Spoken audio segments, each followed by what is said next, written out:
দেখেন, এটা হচ্ছে ব্যবসা। আমার আমি কোনো গরুর মূল্য বলবো না, তবে বাংলাদেশের সবচেয়ে দামি দুটো গরু আমার কাছে আছে, একটা অলরেডি সেল হয়ে গিয়েছে। সেই ক্ষেত্রে এটারও আমি দাম বলতে পারবো না, আবার যেটা আমার এখন দাম দর হচ্ছে এটারও দাম বলা যাবে না। তবে বাংলাদেশের সবচেয়ে সর্বোচ্চ মূল্যের গরু আমার কাছে, এটা আপনাদের কাছে বলতে পারি। আপনারা পিছনে যে দুইটা গরু দেখেছেন, একটা হচ্ছে 100% নীলন, বাংলাদেশের সবচেয়ে দামি ব্রিড, এটা সচরাচর মেলে না। তার পাশে যেটা আছে ব্রাহ্মা ক্রস এখন বাংলাদেশে মোটামুটি পাওয়া যায়।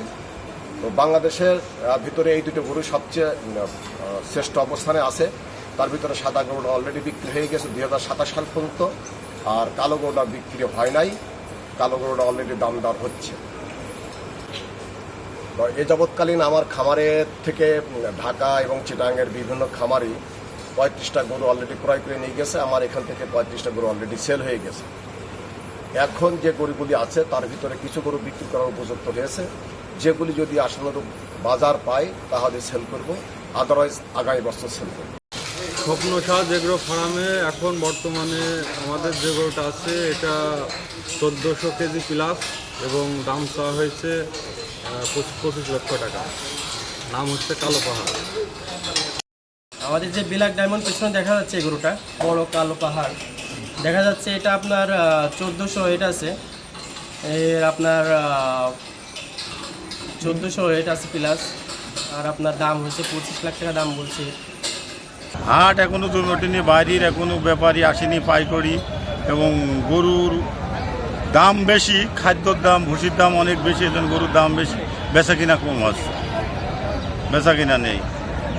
গরুর দাম অনেক ঊর্ধ্বে, চড়া বাজার। নাপ হয়েছে ভাই, 2 হাট হয়েছে, আর এই 2-3 হাট ছিল আমাদের আজকে। এক করছি 10,000 15,000 কি নেই।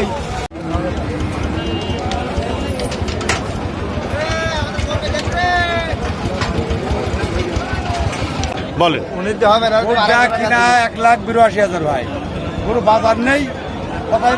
আর একটা আছে নষ্ট করে বেশি দিয়ে গেলাম 1,62,000। তাহলে আপনার 20,000 টাকা লস হলো। 20,000 টাকা লস হলো, আবার এই খাটনি আছে, সারাদিন গাড়ি ভাড়া আছে। এবছরে আমাদের প্রাণী সম্পদের হিসাব মতে 2 লক্ষ গবাদি পশু উৎপাদন হবে বলে আমরা মনে করি, এবং এবছরে কোরবানির জন্য চাহিদা আছে 1,31,000 গবাদি পশুর। সেই হিসাবে আমাদের 71,000 গবাদি পশু উদ্বৃত্ত থাকবে, যা জেলার চাহিদা মিটিয়ে অন্যান্য জেলাতে সরবরাহ করা হবে। এ পর্যন্ত যা দেখা যাচ্ছে হাট বাজারের পরিস্থিতি ভালো। সরকার এবারে বাহির থেকে গরু আমদানি নিষিদ্ধ করেছে এবং নিরুৎসাহিত করছে। আশা করা যায় যে খামারিরা গতবারের থেকে এবারে ভালো দাম পাবে।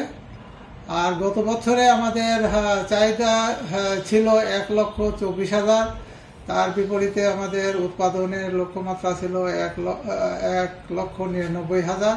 সেই হিসাবে 74,000 উদ্বৃত্ত ছিল, যা গত বছরে আমরা বাইরে সরবরাহ করতে পেরেছি।